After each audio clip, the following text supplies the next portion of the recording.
queridas irmãs, queridos irmãos, meus amigos, minhas amigas. Estou muito contente por esta oportunidade de estarmos juntos para conversarmos um pouco sobre o Evangelho restaurado do Senhor Jesus Cristo, nosso Salvador e Redentor. Eu gostaria de agradecer a todos vocês que fazem parte deste grupo formidável de estudo das Escrituras. Já estamos com mais de 1.060 pessoas e eu estou muito feliz. Obrigado a todos pelos seus likes que ajudam o YouTube a direcionar para outras pessoas. Também muito obrigado pelos comentários tão bondosos que tem recebido. E obrigado a você que compartilha com seus amigos e que possamos divulgar cada vez mais o Evangelho de Jesus Cristo. Incentivo você a fazer suas próprias publicações em todas as mídias sociais, proclamando sobre o Salvador. Faça postagens, faça vídeos, como você se sentir melhor, mas compartilhe seus sentimentos, citações sobre o Evangelho de Jesus Cristo. Na verdade, muitas pessoas fazem isto, seguindo a orientação dos apóstolos, de encher a mídia social as mídias sociais, com mensagem do Evangelho. Na verdade, cada pessoa que faz isso, nós não competimos uns com os outros, nós apenas somamos. Somamos em divulgar o Evangelho de Jesus Cristo. Seja de qual religião que você for, compartilhe mensagens sobre o Salvador Jesus Cristo. E você vai ajudar as pessoas, à medida que nós divulgarmos, a ouvirem mais sobre o Salvador Jesus Cristo e assim poderem exercer mais fé, tá bom? Hoje nós vamos estudar Doutrina e Convênios 115 e 116. Essa revelação foi dada em 26 de abril de 1838. O profeta Joseph Smith havia chegado em Far West e estava planejando para desenvolver a região, criar várias estacas. Aqui nessa sessão, o Senhor manda que seja construído também um templo, temos de faroeste.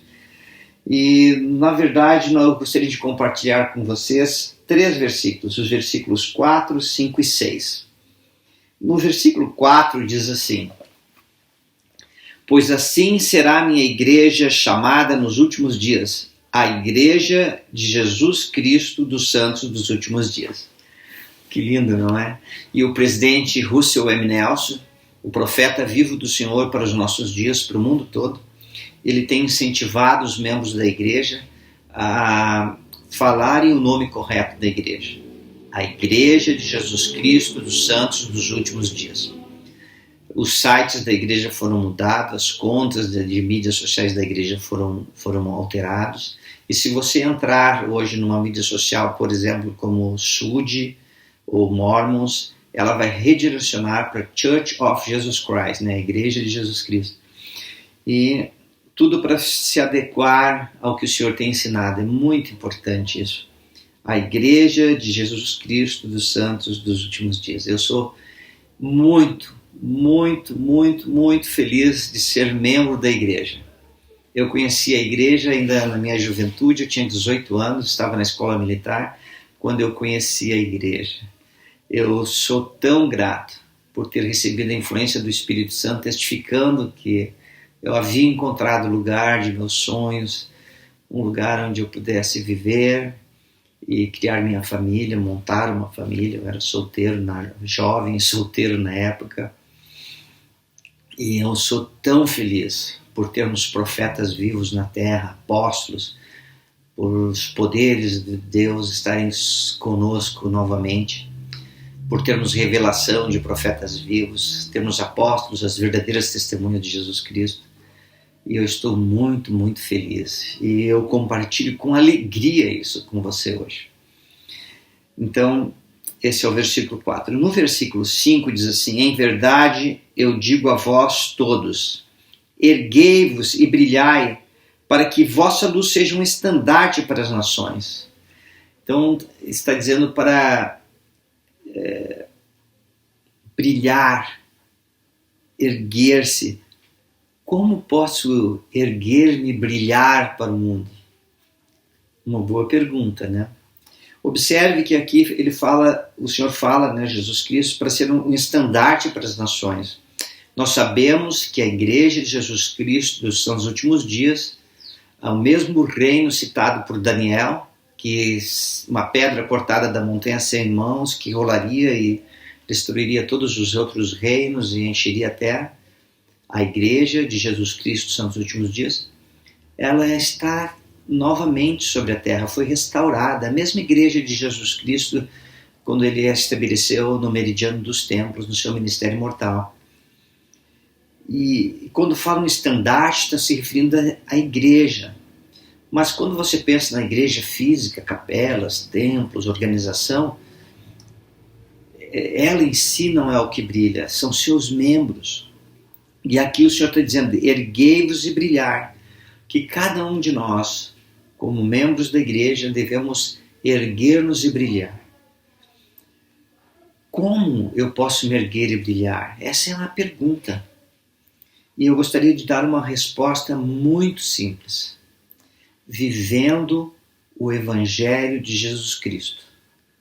No meu dia a dia, com minha família, na igreja que frequento, na vizinhança, no trabalho, na escola, em todos os lugares, em todo o tempo.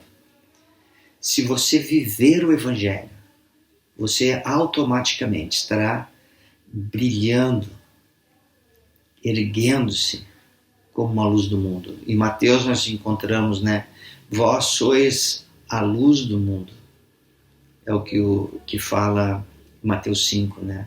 Não se pode esconder uma cidade edificada sobre um monte, nem se acende a candeia e se coloca debaixo do alqueire, mas no velador e dá luz a todos que estão na casa. E aqui o Senhor está chamando nós todos para nos erguermos e brilharmos. Então a melhor pergunta seria, como eu posso viver o Evangelho no meu dia a dia? Viver o Evangelho é muito simples, mas as coisas simples às vezes não são tão fáceis de fazer. Exige esforço, dedicação, embora seja simples. E eu gostaria que você pudesse pensar um pouco mais sobre como eu posso viver melhor o Evangelho de Jesus Cristo, ou como melhor eu posso vivenciar o Evangelho de Jesus Cristo na minha vida. E à medida que nós vamos colocando isso em prática, nós vamos estar brilhando, nos erguendo diante do mundo, como testemunhas do Salvador Jesus Cristo, como estandarte às nações. No versículo 6 fala assim, e para que a reunião na terra de Sião em suas estacas seja uma defesa e um refúgio contra a tempestade e contra a ira, quando for derramada sem mistura sobre toda a terra. Aqui está falando de reunião na terra de Sião. Nós sabemos que naquela ocasião o profeta estava chamando os santos para se reunir em Faroeste e ali edificar a cidade, né, em Independência. E o Senhor ordenou que construísse, nós não vamos ler agora aqui, mas ele ordena que seja edificado um templo. Por que o Senhor mandou que as pessoas se reunissem em Kirtland, depois se reunissem em Faroeste? Mais tarde eles foram expulsos de Faroeste, então o Senhor mandou que eles se reunissem em Nauvoo, e depois mandou que se reunissem nas Montanhas Rochosas, no Vale de Lago Salgado. Por que o Senhor pedia no começo, nos primórdios da igreja restaurada, que se reunisse assim em locais de reunião? Com um único propósito, o propósito de edificar templos. E quando nós ouvimos a voz do Senhor e construímos os templos, nos templos, a casa do Senhor, a casa de santidade, nós somos investidos de poder dos céus. E observe aqui no versículo 6, né, que fala assim, contra a tempestade e contra a ira, quando for derramada sem mistura sobre toda a terra. Isso está se referindo aqui à segunda vinda. Observe também assim, ó, e para que a reunião na terra de Sião e em suas estacas. Hoje o Senhor não tem pedido que todos nós vamos nos reunir lá na cidade de Lago Salgado, né, em Salt Lake City, no Vale de Lago Salgado, ou ir para Faroeste. Não, o Senhor tem pedido que nós possamos nos reunir nas estacas de Sião. E como a estaca de Sião pode ser um lugar de defesa e refúgio. Lembra, na segunda vinda aqui, falando, né, quando toda a ira for derramada, nas estacas de Sião, o sacerdócio do Senhor está organizado com estaca, com a presidência da estaca, com bispados, e estes irmãos possuem as chaves para nos recomendar, para que possamos frequentar a casa de santidade, a casa do Senhor, e recebermos poder dos céus, sermos investidos de poder do céu. E agora eu gostaria que você pudesse pensar assim, como a tua estaca, onde você frequenta, como ela é um poder para você, como ela traz poder dos céus para você. Na medida em que você vive os mandamentos e você se prepara e vai à casa do Senhor, então você é investido do poder dos céus. E quando você chegar à segunda vinda e você tiver todas as ordenanças da casa do Senhor e viver o Evangelho, isso vai ser muito bom, será uma proteção contra todos o poder do destruidor. Como eu posso me preparar para ir à casa de santidade? Como posso me preparar para receber as ordenanças do templo? Como posso preparar minha família para receber todas essas bênçãos? Como posso salvar meus ancestrais? São ótimas perguntas. E eu oro ao Senhor que o Espírito Santo possa estar te tocando e você possa ter algumas atitudes bem positivas nesse sentido, de se preparar em todas as coisas para a segunda vinda do Senhor. Vamos agora para o capítulo 16. Ele é um capítulo bem curtinho e fala assim, ó, o profeta ele estava ali na região de Faroeste e região, né, visitando a região, comprar terras, preparar para a chegada dos santos para que pudessem construir estacas. E ele foi a um lugar que se chamava Spring Hill. E ao chegar lá ele teve uma revelação. E olha só o que foi registrado aqui em Doutrina e Convênios 116. O Senhor chama Spring Hill de Adão, onde ama. Porque, disse ele, é o lugar ao qual Adão virá para visitar seu povo, ou melhor, onde o ancião de dias se assentará, como mencionado por Daniel, o profeta. Lembra que 3 anos antes do falecimento, né, do passamento de Adão, antes dele falecer, ele reuniu toda a sua descendência que era digna em Adão, onde ama, e ali ele abençoou sua posteridade. E antes da vinda do Senhor, Adão se reunirá novamente neste local, e é justamente ali em Spring Hill. Eu tenho uma citação aqui do presidente do Elder, né, Joseph Fielding Smith, que fala assim: o conselho de Adão onde ama, conforme profecia em Daniel 7, 9 a 14, será o mais importante de todos os que já se verificaram neste mundo. Naquela época, haverá uma transferência de autoridade do usurpador e impostor, Lúcifer, ao Rei de Direito, Jesus Cristo. Haverá um julgamento e todos os que possuírem as chaves apresentarão relatórios e entregarão sua mordomia, porque assim será requerido deles. Adão dirigirá esse julgamento e fará seu relatório como o único possuidor das chaves desta terra a seu oficial superior, Jesus Cristo. O Senhor, então, assumirá o comando do governo. Instruções serão transmitidas ao sacerdócio, e ele, cujo direito é governar, será empossado oficialmente pela voz do sacerdócio lá reunido.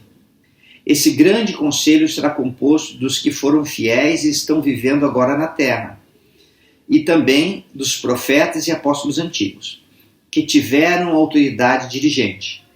Poderá haver outros também, mas, se assim for, lá estarão por designação, pois este será um conselho oficial reunido para tratar de assuntos importantíssimos relativos ao destino desta terra. Quando se der esta reunião, o mundo não saberá. A maioria dos membros da igreja não saberá. ainda assim será preparatória para a vinda de Jesus Cristo em glória. Como disse o profeta Joseph Smith, o mundo não pode saber disso. Os santos também não podem saber, exceto os que foram oficialmente designados para este conselho, pois ele precederá a vinda de Cristo como um ladrão na noite, ignorado pelo mundo. Fim da citação. Como é maravilhoso termos profetas vivos. Como é maravilhoso os profetas desvendarem os mistérios de Deus aos nossos olhos. Como é bom ter conhecimento das coisas de Deus. Queridas irmãs, queridos irmãos, em breve, um dia o Salvador retornará. E quando ele vier, esta reunião em Adão-Ondiame precederá a sua vinda, com todos os profetas de todos os tempos lá reunidos, com a participação de Adão. Adão dará todas as chaves ao Salvador Jesus Cristo. O único título que ele vai manter é o de Pai da Humanidade. Queridas irmãs, queridos irmãos, eu e você podemos trabalhar para abreviar a vinda do Salvador Jesus Cristo. Como? Erguendo-nos e brilhando, vivendo o Evangelho no nosso dia a dia, com nossa família, com nossos amigos. Queridas irmãs, queridos irmãos, a vinda de Cristo pode ser abreviada pela retidão.